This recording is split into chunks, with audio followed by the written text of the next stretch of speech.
I met Emma on a Tuesday. It wasn't raining, it wasn't snowing, the world wasn't doing anything extraordinary.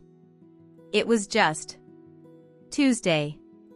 A coffee shop on 8th and Bloom, 2 lattes ordered at the same time, the barista confused, and suddenly, there she was. Golden hair tucked under a gray beanie, freckles like constellations across her cheeks, and these eyes, pale green, curious, like she was seeing the world for the first time. "Guess we have the same taste," she'd said, lifting her cup, amused. I smiled. Or fate's got a sense of humor. That's how it started. A conversation about caffeine turned into lunch, lunch turned into 3 hours on a park bench talking about everything and nothing, her favorite painter, Monet, my obsession with old jazz records, the way she said the word peculiar like it was something fragile and beautiful. I don't know how to describe falling in love with Emma without sounding cliché. It wasn't lightning or fire, it was gravity. Quiet, powerful, inevitable. Every day pulled me closer to her. She had this way of looking at you like she was listening with her whole body. And when she laughed? Man. The world stopped. You could be having the worst day and her laugh would heal it like magic. We were both 28. Both a little bruised by life. She worked at a small art gallery downtown, I was freelancing as a photojournalist, drifting from city to city until she anchored me. We'd walk for hours through the city at night, no destination, just chasing the quiet moments between streetlights. "Do you believe in soulmates?" she once asked as we lay on her rooftop, wrapped in blankets, the city buzzing below us. "I didn't," I said. "But then I met you." She didn't say anything. Just reached for my hand and held it. That was Emma. She didn't need to say much. Her silence spoke louder than words. We made a home out of mismatched mugs, secondhand furniture, and playlists we built for each other. Sunday mornings smelled like pancakes and lavender soap. I started leaving my camera behind more. Not because I didn't want to work, but because she became my lens. Everything looked better when she was near. The first time I told her I loved her, it wasn't planned. She was dancing barefoot in the kitchen, humming some old Sinatra tune, hair wild, sunlight in her eyes. I just blurted it out. "I love you, Emma." She stopped. Looked at me with a softness that I still carry in my chest. "I know," she whispered. "I've been waiting to hear you say it." That was our beginning. A slow, radiant fire. One that didn't burn, it warmed. But love, as I'd learn, isn't always a forever thing.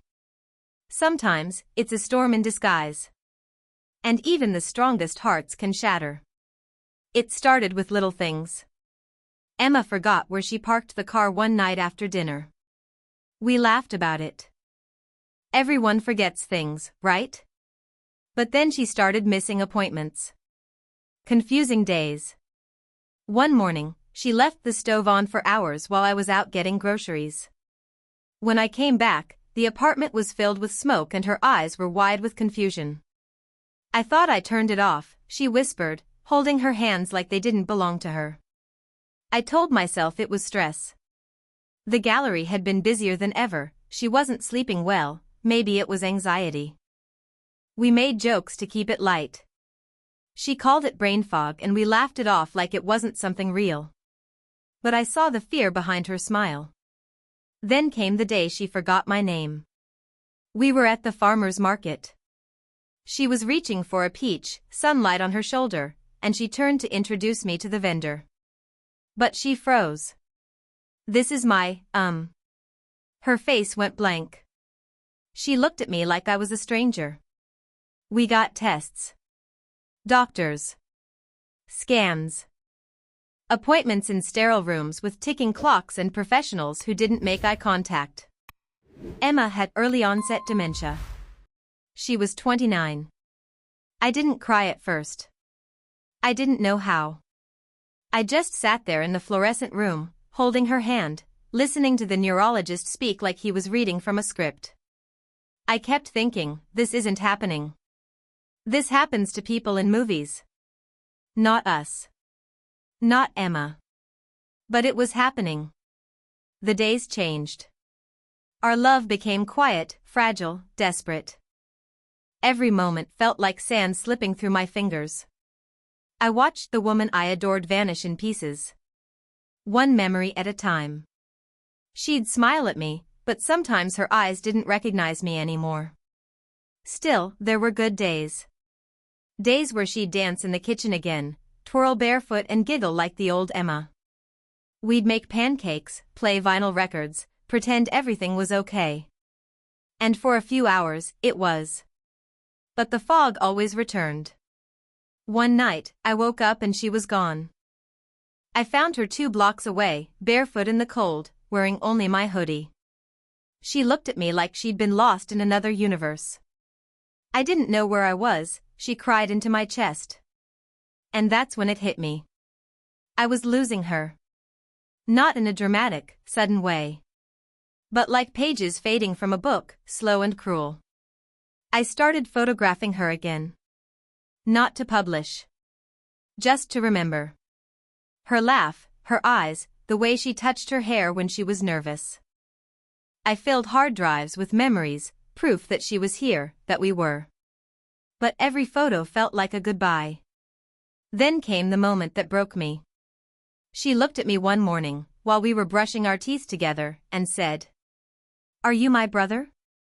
I couldn't breathe. I just nodded. Said, "No, baby. I'm yours." And for a second, something flickered behind her eyes. Recognition. Maybe even love. But it passed. That night, I sat on the edge of the bed, watching her sleep. My Emma. My soulmate. Disappearing while her body stayed. I wanted to scream. To fix it. To take it from her and carry it myself. But there was nothing I could do. Except love her. Even if she didn't remember me. Even if I had to remind her every single day who I was. But something inside me cracked that night. A kind of helplessness I'd never known. The next morning, she was gone. Not from the world. But from me. She sat across the table and looked through me like I was a stranger. And I realized. The real goodbye had already begun. I stopped seeing myself in mirrors. Not because I avoided them, I just couldn't recognize the man staring back. The mornings had no structure. No routine. The world blurred into long stretches of silence and repetition. I was existing, not living. Just staying close to her. Waiting. Hoping. Praying that maybe she'd have a moment of clarity and say my name again. But those moments were fading, just like she was. Emma had stopped painting. The art supplies I'd once found scattered around the apartment like breadcrumbs of her brilliance now gathered dust. I used to sit across from her and watch her sketch for hours. She'd hum, bite her lip when she focused, glance up at me like I was her muse. Now she stared out the window for hours, eyes empty. Sometimes she'd smile at birds, whisper stories to herself like secrets she couldn't share with me. I tried to talk to her. Read to her. I played her favorite records. I cooked the same pancakes every Sunday morning like clockwork. But she drifted further. I began missing work. Friends stopped calling. My mother left voicemails I never listened to. I started sleeping on the floor next to our bed, just in case she woke up in the middle of the night and forgot where she was again. I stopped taking photos. What was the point? The world felt gray. Dull. Nothing felt worth capturing if she wasn't in it. And yet, I didn't give up. Some part of me, some shredded, stubborn piece, refused to let go. I researched clinical trials. Flew across the country to meet specialists. I even tried experimental treatments we couldn't afford, hoping for miracles they never promised. She'd watch me with curious eyes, tilting her head like I was someone she couldn't place. "Why are you so sad?" she asked once, while holding my hand. I smiled through the ache. "Because I remember things you don't."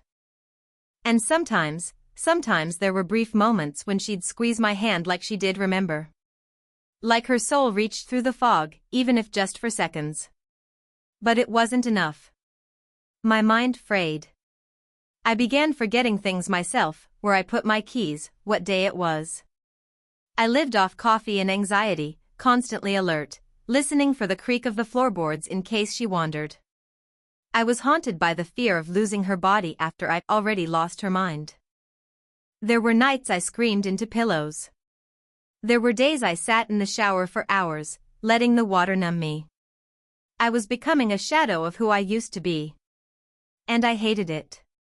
I hated how I had no control. How the world could be so beautiful and so cruel at the same time. I hated how no one understood. How people looked at her like she was broken. How they looked at me with pity. But most of all, I hated the silence.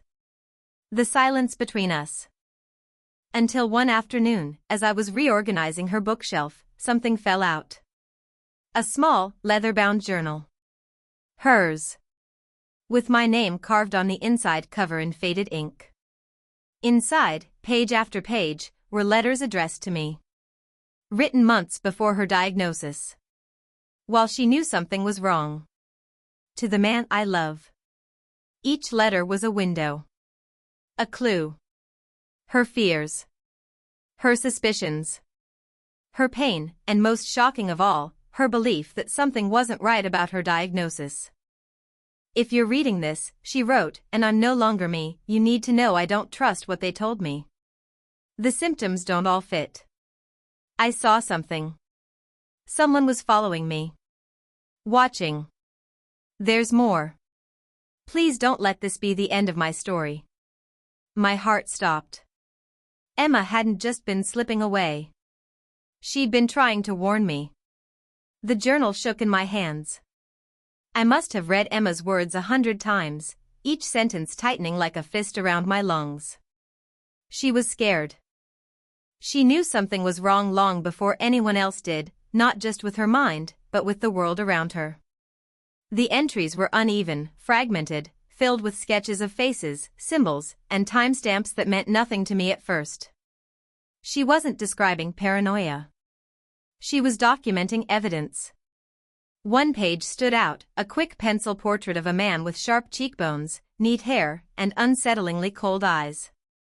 Underneath, in hurried handwriting. He was at the gallery again.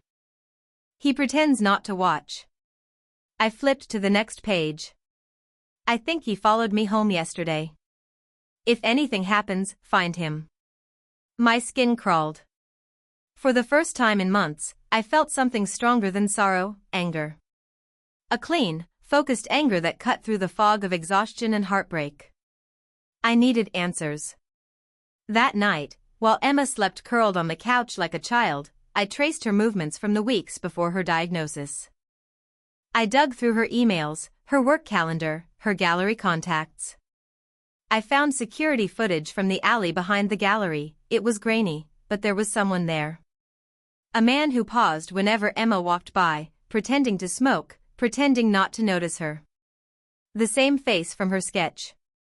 I printed the still frame and took it to the gallery owner, a soft-spoken woman named Marlene. When she saw it, her reaction wasn't shock, it was fear. I told her not to get involved, she whispered, locking the office door behind us. My pulse quickened. Involved in what?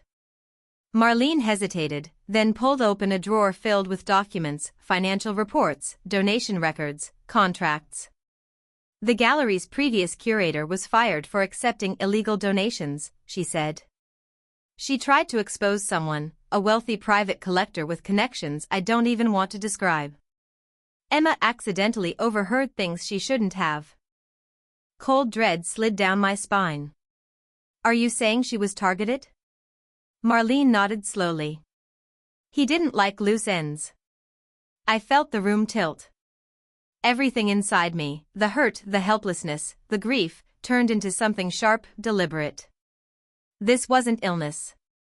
This wasn't fate. This wasn't some tragic, unexplainable neurological collapse. Someone had done this to her. and I would find him. For the next week, I became someone else entirely, methodical, quiet, relentless. I tracked the man in the photo. His name was Leonard Hale, a collector with a spotless public reputation and a private life riddled with stories no one dared confirm. I followed him from a distance. I memorized his routines: the gym at 6 a.m., the office at 9, the fancy restaurant where he always sat facing the door. I studied every move, every silent shadow he thought no one noticed. The deeper I dug, the more I realized how deliberate everything was, including Emma's collapse. There were medical records she never saw, insurance forms she never signed, a prescription history that didn't match anything she remembered taking. Someone had orchestrated her undoing. My love. My Emma. Piece by piece, erased by a man who saw her as a liability. One night, I confronted him. I waited outside his building, gripping the still frame of his face. When he stepped out, polished shoes clicking on stone, I felt a fire in my chest so strong it almost blinded me. He looked at me with mild annoyance, like I was a stray animal blocking his path. "Can I help you?" he asked coolly. "You know who I am," I said. A flicker, a microsecond, crossed his face. Recognition. Then dismissal. "You should walk away," he said. "Some people simply break." I had nothing to do with. My fist hit his jaw before he finished the sentence. He stumbled, shocked that anyone would dare touch him. "I know what you did to her," I growled, my hands trembling. "And I'm not done." Security guards rushed out of the lobby, dragging me back before I could strike again. Hale straightened his suit, wiping a trickle of blood from his lip, his eyes burning with warning. "This conversation is over," he hissed. But it wasn't. Because now I had confirmation, not in words, but in the fear he tried to hide. I went home that night shaking, adrenaline slowly draining, leaving behind the familiar ache in my chest. Emma was asleep on the couch, curled in my jacket, unaware of the war happening outside her fading world. I knelt beside her, brushing a strand of hair behind her ear. "I'm going to fix this," I whispered. "I don't care what I have to do." I wasn't a shadow anymore. I was a storm forming. And justice, real justice, was finally within reach. I wasn't the same man who fell in love with Emma in that coffee shop. That man smiled easily. That man dreamed of quiet Sundays and lazy mornings. That man believed the world was mostly good. That man was gone. What remained was someone forged in grief, sharpened by betrayal. Not a vigilante. Not a hero. Just a man who had nothing left to lose, and everything left to fight for. And so I changed. The beard came first, unintentional at first, but I kept it. I stopped wearing my usual beat-up denim and started dressing sharp, clean. Professional enough to gain access to rooms where truth was buried under silence and money. I altered my voice on calls. Used fake names. Learned to navigate the slimy underworld of private medicine, offshore accounts, and political donors. I became fluent in darkness. Because to beat people like Leonard Hale, you have to meet them in the shadows. Emma, meanwhile, was slipping faster. She'd become almost childlike. She forgot how to make tea. Forgot her birthday. Some days she screamed at the walls. Other days she curled up in my arms like the old Emma and whispered poems I didn't know she'd memorized. But even in her silence, she still held something sacred, her soul. The part they hadn't been able to erase. I saw it in flashes. A tilt of the head. A tear that slid down her cheek for no reason. A smile when I said her name, even if she didn't know who I was. That soul is what I fought for. I finally got what I needed from a contact in DSC, a whistleblower. A neurologist who used to work for one of Hale's private clinics. The woman met me in a hotel bar off 14th Street, hands shaking as she passed me a manila envelope filled with classified trial data. Emma had been part of something. An off-the-record neurochemical test designed to induce neural regression, memory collapse, disassociation, total cognitive erasure. They called it clean slate conditioning. It was meant for high-value intelligence targets. But Emma? She was the test. Not a threat. Not a whistleblower. Not even a fighter. Just the test subject who stumbled into the wrong world. And I had proof. That's when I made the choice. I leaked everything. Every file. Every name. Every signature. I didn't wait for the courts. I didn't beg for permission. I uploaded the files to 6 different outlets, with my real name. With Emma's story. And it blew up. Headlines. Investigations. Hale's company was raided. Arrests. Public hearings. Politicians squirming. Funders pretending they knew nothing. The whole system cracking at the seams. But none of it brought her back. The day the story broke, I sat beside her, holding her hand as she stared at the TV screen, confused by the noise and the lights. "That's you," I whispered. "That's your truth." She blinked slowly. Tilted her head. Then, for just one moment, she looked at me like she knew. She reached up, touched my face, and said the word I thought I'd never hear again. "Ben?" I broke. Collapsed into her arms like a child. Cried into her neck while she stroked my hair like she used to. For 10 seconds, the universe gave her back to me. Then it was gone again. That night, I looked in the mirror and didn't recognize the man staring back. The softness was gone. The innocence, the naivety. All of it, stripped away. But I wasn't ashamed. I had become someone else, not out of choice, but necessity. Because love changes you. Especially when it hurts. Especially when it asks everything of you. I wasn't who I used to be. But I was the man she needed. I buried her in the fall. The leaves were fire-colored, and the air was cold enough to sting the skin, but the sky was blue. She would have liked that, the contrast, the way light breaks through even when the season is ending. Emma passed away quietly, in her sleep, on a Thursday morning. I was holding her hand when she took her last breath. There was no drama. No cinematic gasp. Just stillness. And a strange kind of peace that filled the room like a lullaby. Her fingers twitched once, like she was trying to hold on, and then they stopped. She was gone. But the truth is, I'd been losing her for so long that the final moment didn't feel like an end. It felt like the last page of a book I never wanted to finish. People ask me why I stayed. Why I didn't run. Why I let love ruin me. And the answer is simple. Because even in her fading, she gave me more than most people find in a lifetime. She showed me what love really is. It's not just the beautiful parts, the morning coffees and kisses under street lamps. It's showing up when it hurts. It's holding the pieces when they don't fit anymore.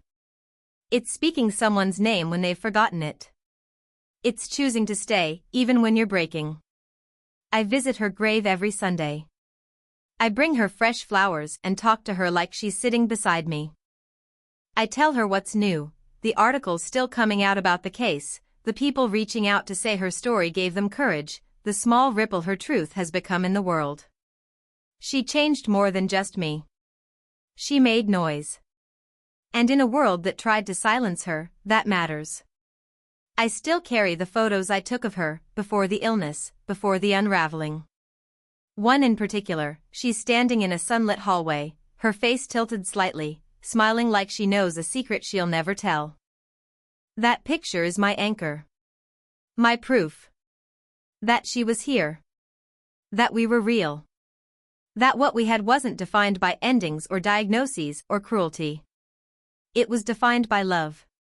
And yes, by pain too. Because love and pain are not opposites. They are twins, born from the same truth. You cannot have one without risking the other. But if you're lucky, if you're really lucky, you'll love someone so deeply that the pain of losing them is still worth every moment you had. Emma was my moment. My forever. My once in a lifetime. And though the world moved on without her, I never will. Because I carry her in everything I do. Every photograph I take. Every heartbeat I feel. Every time I say her name into the silence and feel, even faintly, that she still hears it. Love hurts. But I'd choose it again. Every single time.